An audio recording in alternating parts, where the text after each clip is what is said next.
Hello welcome back to our channel AK buzz और आप देख रहे हैं डिटेल रिव्यूज़। और आज हम जिस मूवी का डिटेल रिव्यू करने जा रहे हैं उससे पहले मैं इंट्रोड्यूस कराना चाहूँगा अपने दोस्त को जो कि फ़ौरन से नाराज़ हो गए कि कहीं फिल्म का इंट्रोडक्शन होने लगा है। नित्य बघेरी हाउ क्या है नहीं एहतशाम रमज़ान और मून।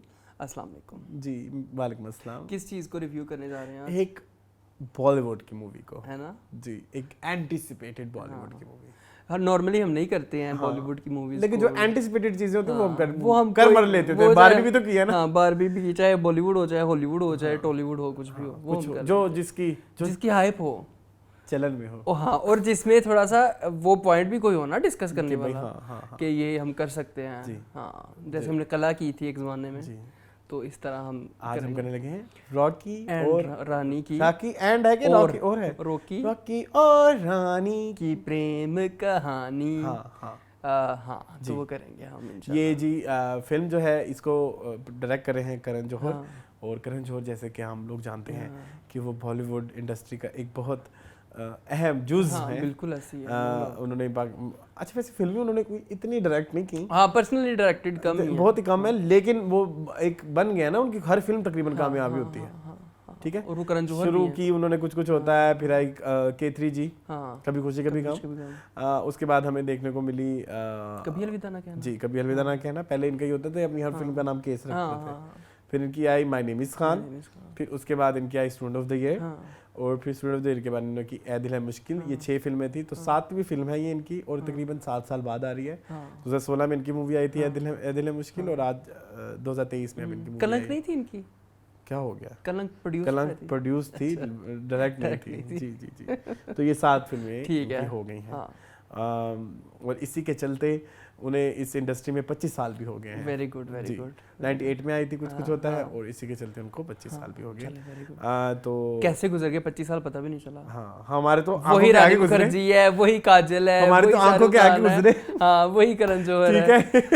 ऐसे लग रहा है जैसे कल की बात है। कुछ होता है। तो हमारी जनरेशन जो मिलेनियल्स हैं, दे लव के जो करण जौहर, बिल्कुल ऐसे करण जौहर बहुत ज्यादा। मतलब हमने तो, आप लोगों को पता नहीं आप लोगों की फैमिली में है कि नहीं है, हमारी फैमिली में और हमारे फ्रेंड सर्कल में हमने तो कुछ बहुत ही कोई एक्स्ट्रा ही Karan Johar die hard fans भी देखे हैं करण जौहर के। और वो फिर वो तो फिर उसी में घुस के फट भी जाते होते हैं ना। मतलब उन्हें देखनी होती है, हफ्ते में एक दफा के कुछ होता है, सारी देखनी होती है जी। तो कभी अलविदा ना कहना, ये उनकी फिल्म है। अच्छा, बाय द वे इससे पहले इसकी कास्ट के बारे में बता देते हैं, जिसमें है जी रणवीर सिंह, और इसके अलावा आलिया भट्ट, जिया बच्चन, शबाना आजमी, धर्मेंद्र और वेरियस अदर्स, जिसमें कुछ बांग्ला भी है। टोटा उनका नाम है, पूरा नाम मुझे नहीं आता, लेकिन प्लीज टोटा कहते हैं, गूगल कर लें। इसके अलावा उनकी जो माँ बनी है आलिया भट्ट की, चूरनी, और भी बहुत सारे लोग हैं, काफी सारे लोग हैं। सो बेसिकली म्यूजिक है बाय प्रीतम जी, और कहानी है बाय 3 लोग हैं, इशिता मोइत्रा, सुमित रॉय और शशांक खैतान जी।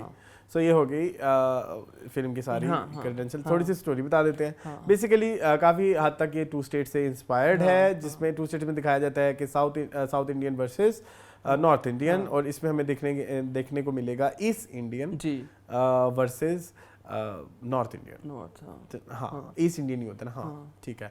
सो यानी कि जो बंगाली वर्सेस पंजाबी। सो इधर ये दिखाया गया है। और ये भी दिखाया गया है कि जो पंजाबी फैमिली वो बहुत ज़्यादा अमीर है। वो वाइट हाउस के एक उस तरह के दिल्ली का रेप्लिका में, दिल्ली के रेप्लिका वाइट हाउस में रहते हैं। और कहीं ना कहीं अगर आपने ये चीज़ एक्सपीरियंस नहीं की होगी, या लेकिन मैंने तो ये ज़रूर की हुई है कि कुछ हमने भी देखे हैं जिनकी कोई पहली जनरेशन अमीर हो रही होती है ना, तो वहाँ पे इस तरह के जो चीज़ें उस फैमिली में दिखाई गई, जिस तरह से पैसा दिखाया गया, जिस तरह से वो अपनी बेटियों को कंट्रोल करते हैं, जिस तरह की वो फैमिली दिखाई गई, तो वो नो दौलतिये झलकते हैं। हाँ, बिल्कुल ऐसे। वो उनकी फैमिली से वो नो दौलतिये झलकते हैं बहुत ज़्यादा। और दूसरी तरफ हमें ये दिखाया गया कि जी ईस्ट इंडिया वाले जो हैं, यानी कि जो बंगाली हैं, जो दिल्ली में ही रहते हैं, और उनकी जो है वो बड़े पढ़े लिखे हैं, इंटेलेक्चुअल्स हैं, सिविलाइज्ड हैं। और ये वाला सीन है। और अब होता ही है कि इन दोनों का आपस में प्यार हो जाता है। और वो प्यार कैसे होता है, क्यों होता है, बस प्यार हो जाता है। क्योंकि जो है करण जौहर की फिल्मों में प्यार हो जाता है। ऑब्वियसली हीरो है, एक हीरो है, एक हीरोइन है, तो दोनों का आपस में प्यार ही होगा, और क्या होगा। ठीक है। अच्छा, ये रिव्यू हमारा स्पॉयलर्स वाला रहने वाला है, तो रहने वाला है। ठीक है, तो जी उसमें ये होता ही है कि पता लगता है कि जी जो हमारे हीरो हैं उनको आर्टिस्ट बनने का शौक है, बॉलीवुड स्टार टाइप, लेकिन उनके अब्बू जो हैं वो थोड़े उनकी फैमिलीज पहले थोड़ा सा उसको बैक चलते हैं तो बताते हैं कि बेसिकली एक पेट्रियार्कल फैमिली है जिसको एक मैट्रियार्क चला रही है, हाँ, जिनको चला रही हैं दादी, जो कि है जया बच्चन। हाँ, तो लेकिन असूल सारे पेट्रियार्क वाले चल रहे हैं, बिल्कुल। हाँ, लेकिन उनको चलाने वाली कौन है? मैट्रियार्क बेसिकली ये इस तरह से दिखाया हुआ है। और वो बड़ी डाडी सी हैं और वो पूरे घर में कंट्रोल करती हैं, इवन अपनी बहू को भी बहुत ज़्यादा कंट्रोल करती हैं। किसी मतलब उनके नज़दीक उनका बिजनेस सब कुछ है, ठीक है, और उनके जो एक फैमिली वैल्यूज़ हैं वही मैटर करते हैं और कुछ मैटर नहीं करता, सो कॉल्ड फैमिली वैल्यूज़। और उन्होंने अपने बेटे को भी अपने शोहर से दूर इसलिए रखा क्योंकि जो शोहर है वो बहुत ज़्यादा आर्ट लवर है, शायर हैं, और वो समझते हैं कि शायद इधर से पैसा शैसा नहीं आएगा, तो धन लक्ष्मी उनका नाम है, और जैसे उनका नाम है तो उसी तरह से उनको पैसे धन भी मिलता है और लक्ष्मी भी जी। और उन्होंने अपने बेटे का नाम रखा है तिजोरी, इसी के चलते। और एक दिन पता चलता है कि उनके हस्बैंड की हो जाती है एक्सीडेंट, और उनकी चली जाती है यादाश्त। और जब उनकी यादाश्त चली जाती है तो तब से उसने अपने बेटे को अपने हस्बैंड से बहुत बहुत दूर रखा, बस उनका सेवा सुवा करते रहते हैं। दूसरी साइड में पता लग जाता है एक दिन किसी इवेंट के थ्रू के जो उनके दादाजी हैं वो बेसिकली किसी जामिनी चैटर्जी को प्यार करते हैं। जामिनी चैटर्जी की स्टोरी खोलने की कोशिश की जाती है तो पता लगता है वो हमारी जो हीरोइन है उनकी दादी। और फिर बाद में पता लगता है ये बहुत साल पहले 7 दिन कहीं मिले थे, और उनका जो है आपस में टांका भिड़ी और 7 दिन में बहुत मोहब्बत मिल गई, जो कि कई साल नहीं मिली। कई सालों की मोहब्बत पे हावी थी दोनों साइडों से। दोनों बहुत एक डिफिकल्ट, मतलब धर्मेंद्र को भी जया से वो प्यार नहीं मिला जो उनको शबाना से मिल गया, शबाना को भी शोहर से वो प्यार नहीं मिला जो उनको धर्मेंद्र से मिला जी। तो इसी तरह हमारी हीरो हीरोइन की भी मुलाकात हो जाती है, और केमिस्ट्री डेवलप हो जाती है जी, उनकी केमिस्ट्री डेवलप हो जाती है। और फिर जो है ये मसला पता चलता है कि जी इनकी फैमिलीज में कोई डिफरेंसेस है। मैं थोड़ा ना मुख्तसर करके बोल रहा हूँ, वरना मैं बैठने का तो फिर वो लंबी हो जाएगी, वो तो फिर हम पूरी तो दोनों फैमिलीज का डिफरेंस है। तो वो फिर ये डिसाइड करते हैं, जो हमारी हीरोइन है वो बड़ी सेल्फ अवेयर्ड है, फेमिनिस्ट, और वो एस्टैब्लिश भी करते हैं, ठीक है, बड़ी नीडर सी लड़की है। और वो जी ये डिसाइड करते हैं कि जी ये हम जो है 3 महीने के लिए एक दूसरे के घर लड़के वाला जो है वो बंगालीज के पास रहेगा और लड़की वाली पंजाबीज के पास, सो दैट हमारे जितने भी डिफरेंसेस हैं वो रिजॉल्व हो जाए और हम एक दूसरे को समझ पाएं, और जो भी चीज़ें हैं। इसी के चलते फिर बहुत सारे फिर सेकंड हाफ में जो स्टार्ट होती है ये करण जौहर का मेरे ख्याल में यही खासा है जो वो दिखाते हैं। अब जब भी किसी खानदान का मिलन या किसी रिश्ते को, किसी रिलेशन को दिखाना जो है ना, वो मेरे ख्याल में करण जौहर का खासा है, और वो उसमें बड़ा अच्छा उतरते हैं। इस दफ़ा तो बहुत ही अच्छा उतरे हैं। नॉर्मली उनकी मैं जितनी भी फिल्में देख चुका हूँ उनमें कोई ना कोई फ्लॉ, कोई ना कोई मसला। मेरे ख्याल में जो परफेक्ट मूवी आज तक करण जौहर की वो कभी खुशी कभी गम है, ठीक है, ओके, ठीक है। उसमें भी प्रॉब्लम्स थी, जैसे पू का कैरेक्टर हो गया, वो बहुत ज़्यादा जो भी है, कुछ कैरेक्टर्स में थे मसले, उसके हम खुल के बात करते हैं, उसके हम खुल के बात करते हैं। अच्छा, यहाँ पे उन्होंने अपनी चीज़ों पे बहुत काबू पाया है करण जौहर ने। जो उनके प्रीवियस फिल्मों में जो मसाइल थे, मुझे लगता है कि उन्होंने अपनी डायरेक्शन में काफ़ी, लेकिन मेरे ख्याल में ये राइटर की तरफ से भी था, लेकिन ऑब्वियसली ये टीम का पार्ट थे तो इनका भी काफ़ी इनपुट रहा होगा। तो इन चीज़ों के ऊपर बहुत उन्होंने काबू पाया, बड़ी नई नई चीज़ें लेके आए हैं जो हमारी सोसाइटी की नॉर्म्स को तोड़ते हैं और एक सोच का नया शायद वो कुछ नई चीजें ही हैं जिनकी वजह से हम आज रिव्यू भी करना चाह रहे हैं, वरना हम तुम्हें पता है अदरवाइज हमें इतना शौक नहीं। फिल्म की अगर बात की जाए तो सेकंड हाफ की तरफ थोड़ा सा मैं एक्सप्लेन कर देता हूँ। सेकंड हाफ में जब दोनों फैमिलीज मिलती हैं, जब लड़का जो है वो लड़की की फैमिली में जाता है तो वो उनको जान पाता है, उधर भी उनका काफ़ी लड़के का तमस्खर उड़ाया जाता है क्योंकि वो इतना नॉलेजेबल नहीं है, और ये काफ़ी डिसेंट पढ़े लिखे लोग हैं, सुलझे हुए लोग हैं, एक जिम्मेदार सिटीजन जिसको कह सकते हैं। अगर वहाँ पे जाएं हम, अगर लड़की वाले की तरफ जाती है तो वहाँ बहुत ज़्यादा वही मसाइल प्रिवेल करते हैं जो एक पेट्रियार्कल फैमिली में चलते हैं कि जो लड़के की माँ है वो सिंगर बनना चाहती है, लेकिन चूँकि उनकी शादी हो चुकी है तो उनको अपना ये ड्रीम ख़त्म करना पड़ता है। लड़के की जो बहन है वो बहुत ज़्यादा उन्होंने हेल्दी दिखाई हुई है और बहुत ज़्यादा वो मतलब एक ह्यूज साइज़ की दिखाई गई है, प्लस साइज़ दिखाई गई है, और उसकी शादी नहीं हो रही है, और शादी वो अब चाहते हैं कि किसी भी खोंटे से इस लड़की को बांध दिया जाए। ये मसाइल चल रहे हैं लड़के वाली साइड पे।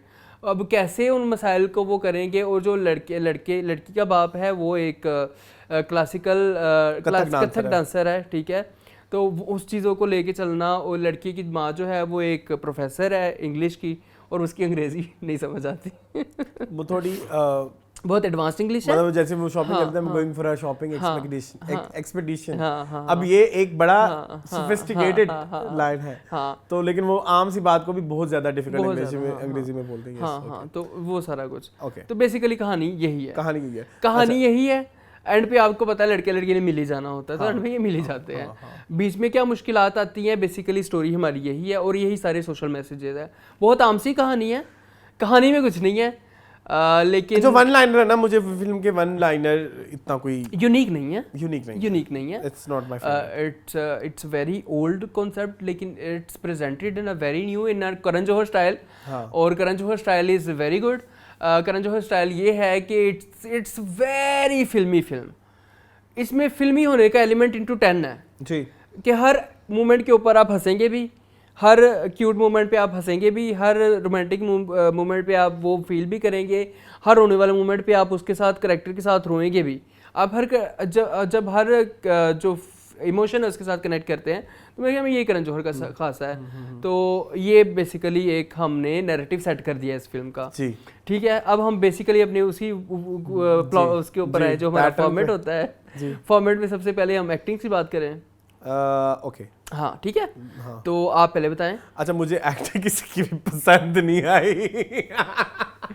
अच्छा चले, कैसे? अच्छा, मुझे एक्टिंग इसलिए भी इतनी पसंद नहीं आई, एज सच इतनी कोई मेहनत नजर नहीं आई। आलिया के लिए क्या तुम्हें लगता है इससे कोई बहुत मेहनत की होगी, बहुत रिहर्सल की होगी इस तरह से प्ले करने के? चीजें सजेस्ट कर रहा है कि तू मेरी फैमिली के साथ आके रहे, मैं ओ माय गॉड, जीनियस। बहुत इजी था। नो, आपको रणवीर इज बीइंग रणवीर मुझे लग रहा है वो रियल में जैसे हैं, जैसे वो इंटरव्यूज में नजर आते हैं, जैसे वो अवार्ड शोज में नजर आते हैं, तो उनको इसमें भी करने में कोई मेहनत नहीं आई होगी। बस वो डांस एक दो गाने हैं, वो सीखने में शायद उनको लग गया होगा वक्त।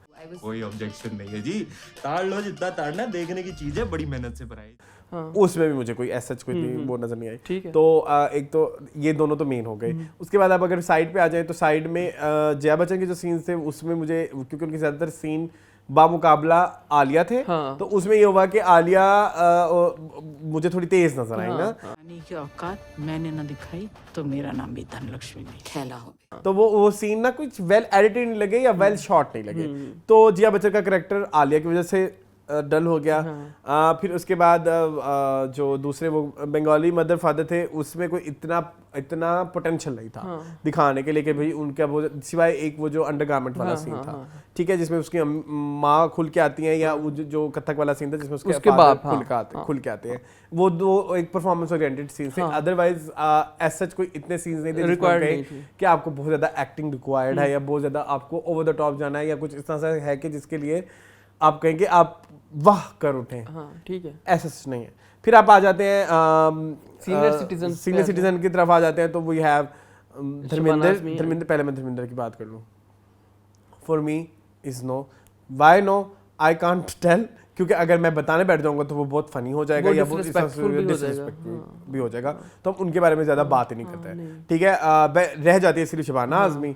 तो शबाना आजमी ने अपने कैरेक्टर को भरपूर निभाया और बहुत ग्रेसफुली किया भी है, और उनके सारे इमोशंस को हम तक पहुंचाया भी है, ठीक है। अच्छा, अब एक ये चीज हो गई। अब वो मैं कहानी में बात करूंगा, तो एक्टिंग के लिए, अच्छा बाय द वे, जो उसकी माँ का कैरेक्टर है, उसके एक दो सीन्स थोड़े पावरफुल थे, जो कि रणवीर की माँ बनी हुई है, और इसके अलावा वो जो बहन में बनी हुई है उनके गोलू अंजलि नाम है उनका, अंजलि, हाँ जी। इन दोनों के जो वो थे, थोड़ी सी हम कह सकते हैं कि थोड़े बेहतर ऐसे परफॉर्मेंस ओरिएंटेड सीन्स है जिसमें आप कहते हैं कि हाँ इन दोनों ने अच्छी एक्टिंग की है। बट अदरवाइज रणवीर का भी एक सीन अच्छा था, वो जहाँ पे फटता है बाप के आगे भी, और जहाँ पे वो ससुराल के आगे भी। अदरवाइज इज नो, इसको मैं ये नहीं कहूँ ना कि भाई पद्मावत टाइप की एक्टिंग हुई, नहीं, उस लेवल तबाही फेर दी, उस लेवल की तो नहीं है, या बाजीराव कर दी, या बैंड बाजा बाराती कह लो ना। कंसीडरिंग द फैक्ट कि हम इन सब एक्टर्स को जानते हैं, ये बड़े एस्टैब्लिश्ड एक्टर्स हैं और बहुत ग्रेट एक्टर्स हैं। सेकंड, अब मसला एक और आ रहा था कि इतनी डाइट कर करके या तो शायद इसको आए हुए भी, अब हम 12 साल तो हो गए, बैंड बाजा बारात 2010 में आई थी, 13 साल हो गए, ठीक है। और उस सब 13 साल में अब शायद उनके मुंह पे मैच्योरिटी भी आ गई है। हाँ, आ गई है, पक्कापन है। अब अभी तक मैं तो उनको वही रणवीर फील मतलब, या तो शायद सजल लीला जिस तरह से उसको लेके चल रहे थे तो उससे कभी ये वाइब भी नहीं आई, क्योंकि वो कैरेक्टर उस तरह से बने हुए होते थे। लेकिन for the very first time मुझे रणवीर से एक मैच्योर लुक आई, मैच्योर इस तरह से कि एक आपकी शक्ल की मैच्योरिटी है और आप जो हरकतें कर रहे हो, हाँ ठीक है, वो कुछ मिसमैच है, मिसमैच हो गया। ठीक है। आलिया परफेक्ट लगी, क्या परफेक्ट लगी कि उसमें क्या, मैं वही कह रहा हूँ ना, मैं किस बात करने के लिए उनको वो नहीं, करने के लिए कुछ मार्जिन नहीं, मार्जिन नहीं है, मार्जिन ही नहीं है। हाँ, परफॉर्मेंस ओरिएंटेड वो कैरेक्टर ही नहीं है, और कुछ गलत भी नहीं है इस बात में, क्योंकि जितनी भी हमारी कमर्शियल वाली फिल्में होती हैं उसमें इतने कहाँ पे उसमें इतनी परफॉर्मेंस ओरिएंटेड होती है, अनलेस कि वो आमिर खान की फिल्म, हाँ, ठीक है, ओके, एग्रीड, अदरवाइज तो नहीं होती, या आयुष्मान खुराना की कोई फिल्म हो, उनकी आ रही है ना एक डार्लिंग 2, ड्रीम गर्ल 2 सॉरी, तो उनमें यही होता है, उनके उधर कोई या जैसे डर्टी पिक्चर है, ठीक है, कि आपका कमर्शियल तड़का भी है और आपको ऊपर थोड़ी परफॉर्मेंस भी है, ठीक है, लेकिन इस वाले में सिर्फ कमर्शियल ही है, तो आपको परफॉर्मेंस वाला कोई इतना सच नहीं है। ठीक है। अच्छा, मुझसे अगर पूछा जाए तो मुझे लग रहा था कि जया बच्चन जो है ना वो पेपराजी से उठ के आ गई हैं, ठीक है, जिस तरह वो पेप टॉक करती हैं, वो मुझे लग रहा था कि अभी बोल पड़ेंगी, नो ना करे, दिस इज बैड, लेकिन फर्क सिर्फ ये था कि वो इंग्लिश से स्विच होगी पंजाबी पे, अदरवाइज वो वही थी, वही एक्सप्रेशन, वही उनका, और ना ऐसा जैसे अब आप शबाना आज़मी की बात करोगे ना तो उन्होंने अपने बंगाली एक्सेंट पे वर्क किया, हाँ बिल्कुल, और वो डायलॉग्स भी बोले उन्होंने, और जबकि आपको जया बच्चन में कोई पंजाबी एक्सेंट की वो नजर नहीं आई, कोई नहीं, कंसिस्टेंसी भी नहीं, नजर नहीं, ठीक है, ओके हो गया। जया बच्चन बीइंग जया बच्चन, पैप वाली, बाकी मुझे ठीक लगे बाकी सारे, मुझे उनके जो रणवीर के फादर बने उन्होंने बड़ी अच्छी एक्टिंग की है, आई डोंट नो उन एक्टर का क्या नाम है, उन्होंने बड़ी अच्छी एक्टिंग की है, being a patriarchal house hold का जो सरदार, हाँ, वो अच्छे थे, यस, हुक्म चलाता है हर किसी के ऊपर, तिजोरी, उन्होंने, उनका नाम है आमिर, मैं बता दूं, हाँ प्लीज देखें, उनकी एक्टिंग बहुत इम्प्रेसिव थी, आमिर बशीर उनकी बहुत इम्प्रेसिव एक्टिंग थी। बाकी सारे आपने एक्सप्लेन कर दिया, ये तो मेरा थोड़ा सा आपसे डिफरेंट पॉइंट। अच्छा, अब यहाँ पे लोग ये कह सकते हैं कि ये हम कौन होते कहने वाले, गलत सही गलत नहीं है, बुरी भी नहीं है, नहीं है, लेकिन कोई ऐसी नहीं है कि हम बैठ के कहेंगे वाह एक्टिंग, वाह, समझ आएगी, बिल्कुल ऐसे, मतलब जैसे आप खुशी का भी गम देखते हो तो वहाँ पे काजल कुछ सीन्स में आपको कर देती है मजबूर, और ये आप कह देते हैं वो वाह नाइस एक्टिंग, या जिया बच्चन कुछ सीन्स में बहुत वो पावरफुल है, तो वो आपको ठीक है।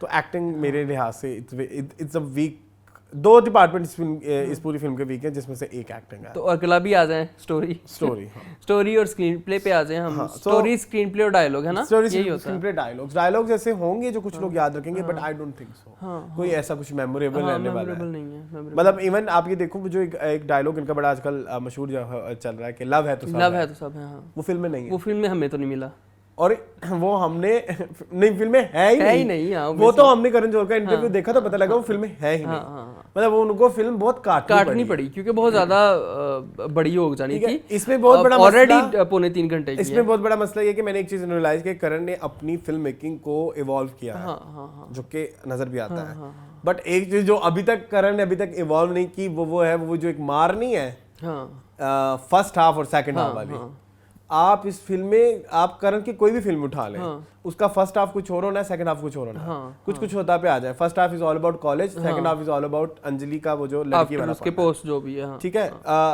कभी खुशी कभी गम, फर्स्ट हाफ इज आपका फ्लैशबैक्स इंडिया और सेकंड हाफ इज लंदन, ठीक है, आप उसमें आ जाए ऐ दिल है मुश्किल में, फर्स्ट हाफ इज वो उसमें वो कर रहा है, फंसा रहा है अनुष्का को, सेकंड हाफ आपको वो ऐश्वर्या राय सब आ जाएगी, ठीक है, तो आपको करण जौहर की फिल्मों में ये फर्स्ट एंड सेकंड हाफ बड़ा क्लियरली एविडेंटली नजर आता है, बट वो एक पुराना ट्रेंड हो गया, बट आई फील लाइक तो इसमें तो वो कुछ ज्यादा ही एविडेंट हो गया, फर्स्ट हाफ में कुछ भी नहीं था, अगर आप फर्स्ट हाफ फिल्म का ना भी देखें तो आपका गुजारा चल सकता है, टू बी वेरी ऑनेस्ट, उसमें कोई ऐसा मेमोरेबल चीज नहीं है, ओनली मेमोरेबल फ्लर्ट है हीरो हीरोइन का और दादी को ढूंढना और वो सारा कुछ, और तो कुछ भी नहीं है, सो अदरवाइज मुझे स्टोरी वन लाइनर जैसे मैंने पहले भी बोला, इट्स नॉट यूनिक, हाँ it's very average. The unique is वो है सोशल मैसेजिंग, वो हम करते हैं हाँ वो लेकिन अब आवाज हो स्क्रीन प्ले पे, हाँ स्क्रीन प्ले मजे का है, हाँ स्क्रीन प्ले आप बोर नहीं होते, नहीं होते आप 3 घंटे कहीं बोर ही नहीं होते, नहीं होते, आप देखते रहते हो, आपकी इंजॉयमेंट ड्रॉप ही नहीं होती कहीं पे। इंट्रीग लेवल आपका नीचे नहीं जाता। तो आप ये देखें कि ये होता है अच्छा कमर्शियलिज्म के स्टोरी यूजुअली नहीं होती, यूजुअली नहीं होती कमर्शियल मूवीज में किसी में भी नहीं होती, लेकिन आपने ऑडियंस को हिलने नहीं देना, हुक करके रखना, हुक करके रख रहा है। सो ये उस बारे में स्क्रीन प्ले बहुत अच्छा है, बट आई कैन से हाँ बिल्कुल ऐसे ही, कि आप हुक रहते हो एंड तक कि अब क्या होगा, अब क्या होगा, वो अच्छा वो अलग बात है कि फिल्म खत्म होते होते बहुत टाइम लगती है और नजर आता है कि कैंचियां चल रही हैं, कैंचियां चली हैं, बिल्कुल ऐसे ही, ठीक है, सीन तो कट हुए हैं, सीन तो कट हुए हैं, ठीक है। अब आप आ जाते हैं सोशल मैसेज, सोशल मैसेजिंग पे बहुत सारी फिल्म में सोशल मैसेजिंग है। करण जौहर ने सोसाइटी को बड़ी भी गोभी की जूतियाँ मारी हैं, ठीक है, कह सकते हैं आप, ठीक है, जिसमें सबसे बड़ा एक प्लॉट पॉइंट आता है जहाँ पे हम देखते हैं कि कला का कोई जेंडर नहीं होता, हाँ जहाँ पे हम देखते हैं थोड़ा सा एक्सप्लेन भी कर देते हैं कि जो कथक डांसर हैं वो पंजाबी वेडिंग में जाते हैं और वहाँ पे उनसे डांस करवाया जाता है और वो देवदास के गाने पे काहे छेड़ के ऊपर डांस करते हैं, कथक डांस करते हैं, जहाँ पे हर कोई पे हंस रहा होता है। नॉर्मली शायद हम भी हो तो हम यही करें, हम करते हैं, कोई आदमी कोई अंकल, हाँ हम करते हैं, हम नॉर्मली हम भी यही करते हैं कि कोई अगर डांस करेगा कोई मर्द किसी कथक लड़कियों वाले गाने के ऊपर तो उसमें मजाक उड़ाएंगे, सब मजाक उड़ाते हैं, वो घर चले जाते हैं।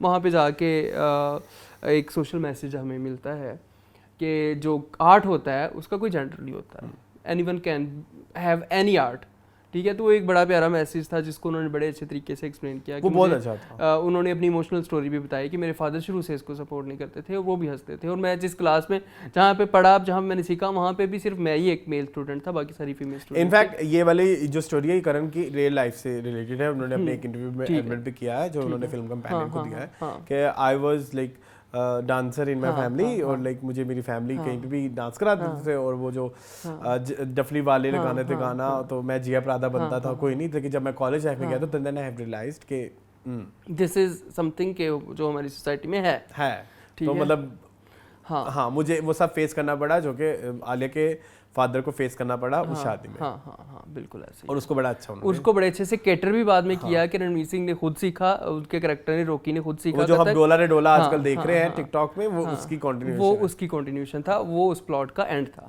ठीक है। उसके बाद जो है वो हमें दिया गया, उसके बाद जो मुझे बड़ा प्यारा मैसेज मुझे मिला इसी ही सीन के बाद, जो वो जो कहते हैं कि जो रणवीर कहता है हाँ ठीक है बड़ा अच्छा है, हम क्या करें, नहीं बताया हमें किसी ने, नहीं बताया कि गोलू को गोलू कहने तो फैट शेमिंग हो जाती है, काले को काला कहने से रेसिज्म हो जाता है, ठीक है। और इस कहते हैं वो अब हमें किसी ने बताया नहीं, दैट्स ट्रू, हाँ दैट्स ट्रू, हमें कभी किसी ने नहीं, हमारे लोअर तबके में या जो हमारा एक सर्टन टिपिकल सर्टन नहीं मोस्टली लोगों को नहीं बताया गया कि यार किसी को कुछ इस तरह से कहने से अगला बंदे हर्ट हो सकता है, बुलिंग हो सकती है, हमें बुलिंग नहीं बताई गई, हमें बुलिंग नहीं बताएगी। एक तो वो उसने खुद के जिस बारे में बात की कि यार फिर हम क्या करें, फिर वो जो चाइना वाला वो जो मजाक भी करता है कि अगर मैंने चाइना किसी को चाइनीज कहना तो मैं कैसे कहूँ, तो ऐसे कहूँ, तो वो बड़ा अच्छा है। लेकिन एक जो चीज़ उससे भी ज़्यादा मुझे अच्छी लगी वो ये थी कि हम तो यूजुअली लोगों को कह देते हैं, फॉर एग्जाम्पल मेरे लिए बड़ा ईजी होगा किसी को कहना कि तुम तो कलर शेम करते हो, तुम रेसिस्ट हो, जो हम ये सब कह के अगले के दिल आजारी कर रहे हैं, इसका क्या नाम है? वो भी गलत है, इसको कौन सी शेमिंग बोलेंगे? वो भी है, वो भी एक चीज़ है। ये बड़े अच्छे तरीके से बताया, ये बड़ा प्यारा उन्होंने बताया था। वैसे तो क्लासेस हम कहेंगे which I hate, हाँ बिल्कुल ऐसे। तुम्हें पता ना मैं one should ये जब ये खत्म हो जाएगा ना तो बहुत कुछ बेहतर हो जाएगा। अच्छा, उसके बाद उन्होंने लॉन्जरी वाली जो एक चीज़ थी वो दिखाई कि उनकी जो सास है उनको लॉन्जरी के लिए जाना होता है और उसमें जो है वो रणवीर के कैरेक्टर को ब्रा पहना के उस पर ट्राई किया जाता है, तो वहाँ बड़ा शर्मिंदा होता है। तो वो बड़ा प्यारा मैसेज उन्होंने दिया कि लॉन्जरी शॉपिंग करना और उसको पहनना जो है ना वो शर्मिंदगी नहीं है, किसी औरत की रिस्पेक्ट ना करना जो है ना वो शर्मिंदगी का काम है, किसी औरत को ग्रेस को लेके चलना ये आपके लिए प्राउड की बात होनी चाहिए। तो वो भी बड़ा अच्छा एक इन्होंने मैसेज दिया था, वो भी मुझे बड़ा पसंद आया।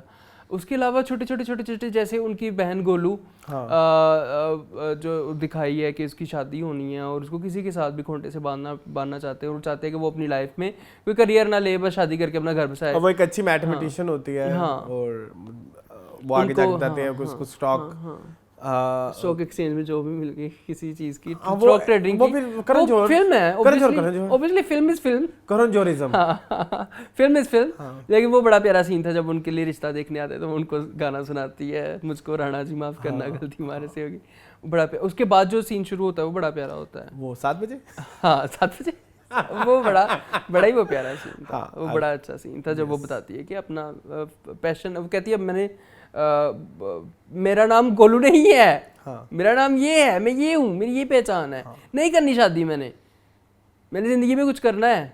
फिर उसकी माँ को भी याद आता है कि मैंने सिंगर बनना है। तो वो सारा बड़ा अच्छा, वो बड़ा अच्छा, वो सीन करण जौहर का मेरे ख्याल में मैं वही कह रहा हूं, स्पेशलिटी है, प्ले इज सो इंटरेस्टिंग, आप हुक रहते हो, आप हुक रहते हो। तो ये बड़ी प्यारी चीज है, ठीक है। तो दिस इज स्टोरी, स्क्रीन पे डायलॉग्स को इतने खास है, हाँ डायलॉग इतने जो है ना वो फॉरगेटेबल से हैं, इतने वो नहीं है, ठीक है।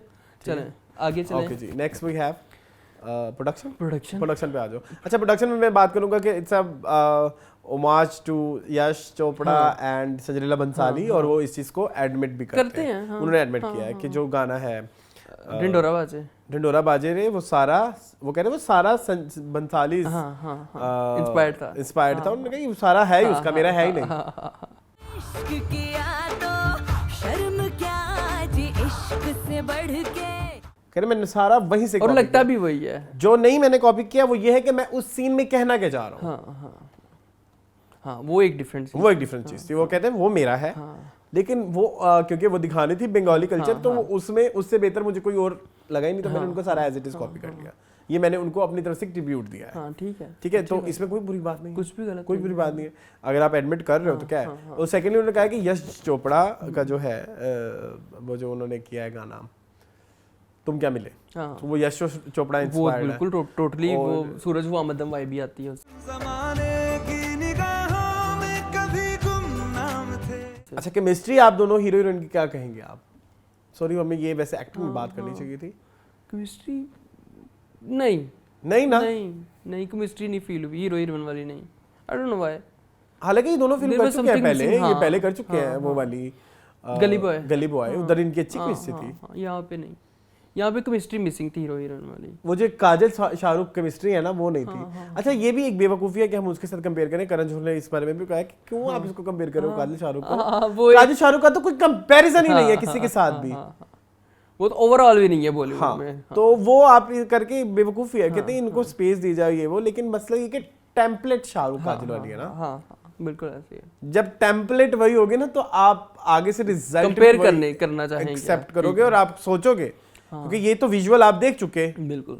अब इस दफा शक्लें नहीं है, लेकिन वो वाला मैजिक नहीं है। तो ये भी चीज ठीक है चलें, ठीक है। अच्छा, अभी प्रोडक्शन में ये तो दो चीजें बात की थी, लेकिन हर चीज बड़ी ग्रैंड थी। कपड़ों के बारे में मैं स्पेशली बात करना चाहूंगा, आलिया भट्ट की साड़ियों के बारे में बात करना चाहूंगा। दे वर सो अमेजिंग, हसीन और लग भी हसीन रही थी। वो जो कैरेक्टर का जिसे गाना आता है कि प्राडा गुची ने मिलके पुत्र पैदा किया, वो गाना आता है फिल्म में, उसमें प्राडा गुची ने मिलके पुत्र पैदा किया, कद 6 फुट जी। तो वो नजर आता है कैरेक्टर में, जिसने गुची के कपड़े पहने हुए हैं, ठीक है, और बहुत ज्यादा उसने जो है बड़े ब्रांड्स के जो कपड़े पहने हैं वो नजर आ रहा है, और जो टेस्ट भी नजर आ रहा है ना, वो वही है। हाँ ऐसे ही है मुझे। अच्छा, अगर कोई कह रहा है ना कि विजुअली प्यारे कपड़े नहीं है, जरा रॉकी के कैरेक्टर को समझे, तो वो पहनेगा ही है, वो करेगा यही पहनेंगे। तो उस हिसाब से तो कैरेक्टर रेलेवेंट कपड़े थे। तो कपड़े तो मुझे रॉकी के भी, रानी के भी, होते हैं करण जौहर की फिल्मों के आइकॉनिक कपड़े। बिल्कुल तो इस फिल्म में है, इस फिल्म में आपको कपड़ों बहुत, इवन जो आखिरी गाना है कुड़माई, वो बड़ा हसीन है, वो बहुत हसीन है, और उसमें बहुत मुझे लगता है आधा फिल्म के पैसे तो उसी गाने में लगे हैं। तेरी कुड़माई के दिन आ गए, जबकि वो है भी नंबरों पे डब्बे में आता है। इस चीज पे, अच्छा, इस बारे में भी मैं खुद बात करूंगा जब हम म्यूजिक में जाएंगे। ठीक है। और इसके अलावा और क्या है प्रोडक्शन में यही होता है, सेट बड़े हैं और बड़े ग्रैंड हैं और सही है, अप्रोप्रिएट है, कोई कमी नजर नहीं आती है ना, उस तरह से। तो प्रोडक्शन ठीक थी, प्रोडक्शन मतलब एक कमर्शियल फिल्म के एतबार से ऐसी ही होती है। गाने भी अच्छे शूट हुए हैं सारे। झुमका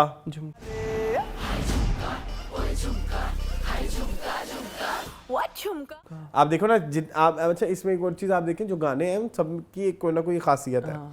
डिंडोरा संजय लीला बंसाली हो गया जिसमें वो सारा आपको संजय लीला का एक एलिमेंट मिल गया, फिर आपको यश चोपड़ा का मिल गया उसमें तुम क्या मिले में, फिर आपको झुमका में आपको नजर आएगा कि 400 बैकग्राउंड वो है अच्छा बैकग्राउंड डांसर जो पीछे डांस कर रहे हैं। ओके इतना बड़ा ह्यूज स्केल वो मिल गया। फिर आपको एक सैड गाना मिल गया उसमें वे कमलिया, तो आपको वैरायटी है। तो हम प्रोडक्शन में बैठे इधर क्यों आ गए? हां म्यूजिक में चलो खैर मैं ये बता रहा कि उसकी वो जो सारे हर गाने में आपको एक प्रोडक्शन की एक खूबसूरती नजर आती है। ठीक है तो प्रोडक्शन ठीक थी। चले म्यूजिक पे आ जाते हैं। I don't like it. Music Karan Johar music नहीं था, करण जौहर का जो लेवल है म्यूजिक का वो नहीं था।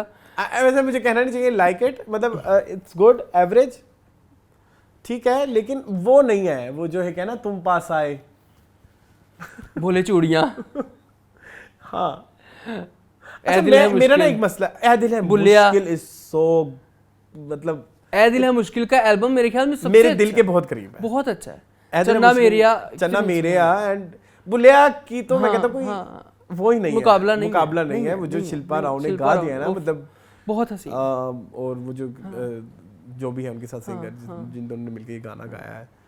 हम क्यों आए अमित त्रिवेदी थे, नहीं पता नहीं मुझे अभी याद नहीं आएगा, वो वरना याद है नहीं आएगा कोई मिश्रा है। हाँ तो खैर वो बहुत अच्छा है, तुम उस लेवल का नहीं है।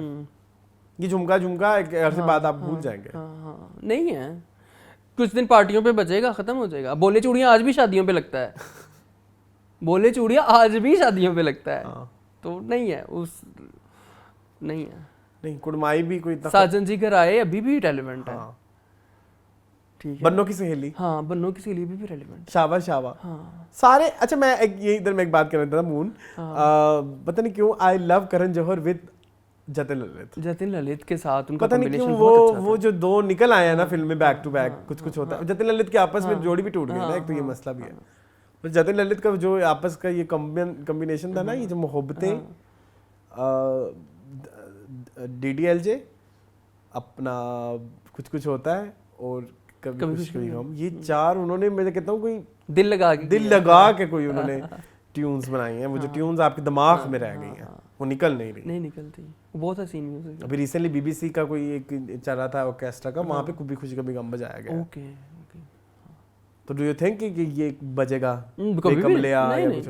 तो लेकिन फॉरगेटेबल है। उससे ज्यादा अच्छा ये कि वो जो उन्होंने पुराने गाने यूज वो बहुत अच्छा था, उनका बहुत मजा वो बड़ा अच्छा था। हाँ जैसे आज फिर जीने की तमन्ना है, हवा के साथ और ही चल ये था ना, और एक प्यार का नगमा है जिंदगी और कुछ भी नहीं तेरी मेरी कहानी है। अच्छा इस गाने में एक चीज मैंने और भी नोट की थी कि वो जो उन्होंने जिधर जाके वो शूट किया पुराना गाना भी वहीं शूट हुआ। अच्छा चलो ये भी बड़ी प्यारी बात थी। करण जौहर ने वो डिटेल अपनी दिमाग में रखी। और इसके अलावा और कौन से गाने थे पुराने? काफी थे, 3-4 तो बता दिए मेरे ख्याल में, इतनी काफी है। हाँ बस ठीक है नैरेटिव सेट कर दिया कि पुराने गाने बहुत ज्यादा आपको सुनने मिलेंगे और बड़े अच्छे तरीके से वो वाला आप जैसे कोई मेरी जिंदगी में आए तो बाप बन जाए। ठीक है कहती बाप बन जाए कहती ये गाना ऐसे मत गाना है, तो वो भी अच्छा था। सो ये सारे बड़े पुराने म्यूजिक का बड़ा अच्छा यूज हुआ और बड़े इंटेलिजेंटली किया। वो आपने उसको उन पुराने म्यूजिक ने आपको बड़ी फिल्म वाइब भी दी। इवन वो अभी ना जाओ छोड़ के हाँ वो आपने डिस्कस नहीं जो कि सबसे आइकॉनिक जी बिल्कुल ऐसा ही है। वो धर्मेंद्र का और उस पे किस भी आई ना शबाना आजमी की, वो बड़ी आजकल कंट्रोवर्शियल चल रही है। कंट्रोवर्सी चल रही है, तो do you think it was required? No controversy क्यों होनी है? ठीक है नहीं कंट्रोवर्सी बताओ रिक्वायर्ड है या किस रिक्वायर्ड है यार? किस अगर उन्होंने दिखाई है तो ठीक है, मुझे कोई इतराज नहीं है। क्यों कंट्रोवर्सी कर रहे हैं? ना भी दिखाते तो कुछ नहीं होता। सीनियर सिटीजन भी किस कर सकते हैं, ऐसी कोई बड़ी बात नहीं है। खैर हाँ चलो जी ये हो गया। यंग की इतनी दिखाई है इन्होंने भर के, तो एक बुड्ढे की भी दिखा दे कोई। अच्छा मुझे ना एक तो गानों को कुछ सिचुएशनल इश्यूज भी हैं, मुझे वो गाना भी नहीं पसंद आया ना उसकी प्लेसमेंट। कौन सा? ढिंडोरा वे कमलिया तुम क्या मिलेगी तो बिल्कुल भी नहीं है। हाँ व्हाट डू यू थिंक? हाँ बाकी सारे सिचुएशनल नहीं है। जो इंट्रो वाला गाना है वो तो बहुत बुरा है। इंट्रो जो होता है हीरो का वो अच्छा गाना है नहीं, हॉट शॉट जी ऐसे नहीं कैसे उनते बड़ा नहीं, heartthrob ji. Heartthrob ji ji. No is no गवंडी मुंडा हाँ। नहीं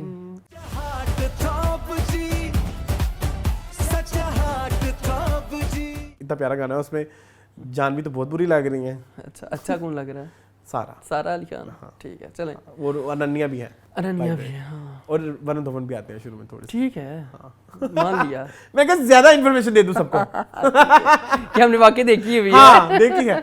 अच्छा एक और मुझे ना वो नहीं अच्छा ये तो हो गया। हाँ। एक और बात करण जौहर ने भी एडमिट की अपने इंटरव्यू में कि उन्होंने फिल्म के गाने काट के डाले हैं, क्योंकि जब हमने देखे हम परेशान हो गए। हाँ, कि इससे ज्यादा तो वो यूट्यूब पे आया हुआ है। ज्यादा यूट्यूब नहीं, वो फिल्म सिनेमा के लिए। ओके ठीक है। वो जब Amazon पे रिलीज होगी ना तो तब पूरे गाने आएंगे। प्राइम वीडियो पे आएगी? प्राइम वीडियो पे आएगी, वो एग्री हो गया है। चलो वेरी गुड। ये मुझे करण ने बता दिया है मेरे कान में। चलो कोई मसला नहीं है। नहीं मैं मजाक कर रहा हूँ। फिल्म कंपेनियन पे इंटरव्यू आया था कि Amazon पे रिलीज होगी सितंबर में। चलो वेटिंग फॉर दैट। जी ठीक है। अच्छा और गाने तो म्यूजिक पे भी बात कर ली कि not so good, very good, it's good but forgettable. Not मतलब हम एक्चुअली आपका मुकाबला आपसे खुद का है। हाँ हमने कोई आसपास की एग्जाम्पलें नहीं दी। और प्रीतम का मुकाबला भी खुद प्रीतम से था। प्रीतम लेवल का म्यूजिक नहीं है। हाँ लेकिन हम अच्छा ये भी नहीं कह सकते कि ना ऐ दिल है मुश्किल को इससे कंपेयर करें। ऐ दिल है मुश्किल बड़ी एक हार्ट ब्रेक, वो वन साइडेड लव की एक स्टोरी थी, और ये थोड़ी हैपनिंग और बड़ी चटपटी फिल्म है। तो लेकिन आपने चटपटी पीछे और भी फिल्में दी हैं ना। हाँ बिल्कुल ऐसी है। वो वाला आप लेके आओ। नहीं है एलिमेंट। हाँ चलें ठीक है। आगे क्या रह गया? डायरेक्शन डायरेक्शन रह गया। हाँ करण जी खुद ही रह गए कि जो डायरेक्शन तो बहुत अच्छी ठीक है। थी। हाँ, करण जौहर ही था। एक एक सीन में आपको करण जौहर झलकते हैं, करण जौहर नजर आते हैं। क्योंकि मैं पहले भी बता चुका हूँ कि this film is very very very very very फिल्मी। हर सीन में आपको जो है वो ड्रामा नजर आएगा, ओवर ड्रामेटिक चीजें नजर आएंगी। गाने चल रहे हैं, हाँ। रिएक्शंस आ रहे हैं, एक्शंस आ रहे हैं, वो एकदम चलते चलते गाना गाने लग जाएगी, कांटों से खींच के ये यहाँ चल। बड़ा प्यारा। मतलब वो आप एक और भी इसमें एक वाहिद एक डायरेक्टर है करण जौहर, जिससे हमारी जनरेशन बड़ी इजीली रिलेट भी कर सकती है, जानते भी है कि भाई इसकी जितनी फिल्में हैं और जिस तरह से हमने सब सेलिब्रेट करते हैं इस डायरेक्टर को। बिल्कुल ऐसे ही है। तो बड़ा डायरेक्शन इज वेरी गुड। ठीक थी। हाँ तो ओवरऑल अगर मूवी को आप it's a good one time watch, हाँ a good cinematic experience. It is चटफुल बॉलीवुड चटाखा, जबरदस्ती के सोशल मैसेजेस जबरदस्ती के, लेकिन अच्छे रेलेवेंट, हुक रखती है, बट वन टाइम वॉच है। ठीक है। It's a universe of like उन्होंने एक यूनिवर्स क्रिएट की है, वो उसमें कामयाब माहौल बना लिया है। उन्होंने रॉकी और रानी का एक यूनिवर्स क्रिएट किया है, वो माहौल बना है, वो उस पे। सो मैं I will give it like 3 out of 5। ठीक है। हाँ सही है। हाँ तुम? ठीक है मैं 3.5 दूंगा। मुझे थोड़ी सी ज़्यादा अच्छी लगी है। मुझे थोड़ी सी ज़्यादा अच्छी लगी क्योंकि मुझे ओवर ड्रामेटिक और रोमांटिक और ड्रामा बहुत, मुझे ये मेरा फेवरेट जॉनर है। Drama is my favourite genre, तो मुझे बड़ा मज़ा आया। ओके हाँ मुझे आया मज़ा। लेकिन मुझे थोड़ा जो पसंद है ना, मुझे कमर्शियल अच्छा मुझे बहुत सारे लोग मुझे ना ये समझते हैं आई हेट कमर्शियल मूवीज। नहीं ऐसा नहीं, I love commercial movies as much as I love वो नॉन कमर्शियल मूवी। मतलब दोनों मुझे एक लेवल पे पसंद है, बट मुझे जो जिस तरह की मुझे कमर्शियल मूवीज पसंद है ना, कि वो एक कहीं पे आप कोई उसका वो ना निकाल सके, आप बुराई करने का किसी को पॉइंट मार्जिन ना दें। जैसे मुन्ना भाई है, जैसे 3 इडियट्स है, ठीक है, वहां पे आप या जैसे संजय लीला की कोई भी फिल्म उठा लो, वो कमर्शियल एज वेल एज वो भी होती हैं, कंटेंट या आर्ट भी होता है। या डर्टी पिक्चर उठा लो, डर्टी पिक्चर से बेहतर कोई एग्जांपल नहीं है। क्या आपको कमर्शियलिज्म भी मिल रहा है, आपको मैसेज भी मिल रहा है, और आपको आर्ट भी मिल रहा है। बिल्कुल ऐसे ही है।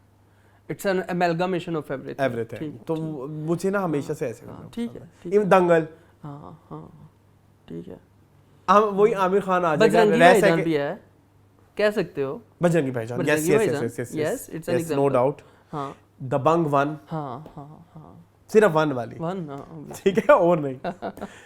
तो खैर तो ये है। चलें बाकी वही पठान वाले ही मसले थे कि थी कमर्शियलिज्म भी थी, ठीक है, आपने पैसे भी कमाने हैं, लेकिन अब कोई ना कहीं फिर वो अब रह जाते हैं। बिल्कुल रह जाते हैं। तो फिर वही वाला सीन था।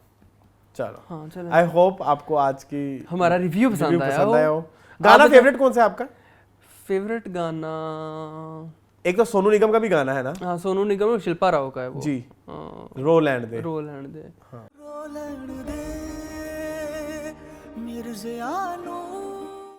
फेवरेट गाना कौन सा हो सकता है? कौन सा हो सकता है आपको पता ही नहीं है? मैं मुझे नहीं एक एक करके बता देना, जुबैर डालेगा भी तो सही। ढिंढोरा बाजे रे है।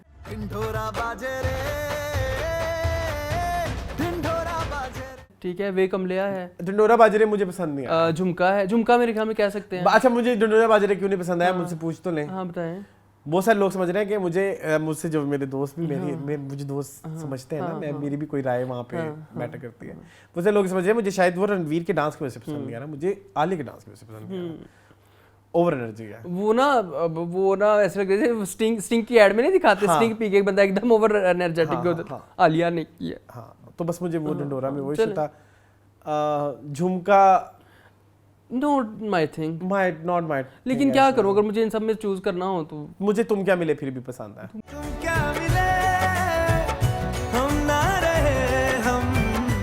क्या मिले भी, हाँ तुम क्या मिले में श्रेया ने बड़ा अच्छा गाया। और कमलिया भी पसंद है। वे कमलिया भी अच्छा, ठीक है। गल सुन ले वे कमलिया मेरे। सोनू वाला भी ठीक है। हाँ चलें, ठीक है सारी अच्छी। ये था हमारा आज इस फिल्म का रिव्यू। आई होप आपको पसंद आया होगा। मुझे इस तरह की वीडियोस देखने के लिए मेरे चैनल को सब्सक्राइब कीजिए। Thank you for watching this video. अल्लाह हाफ़िज़।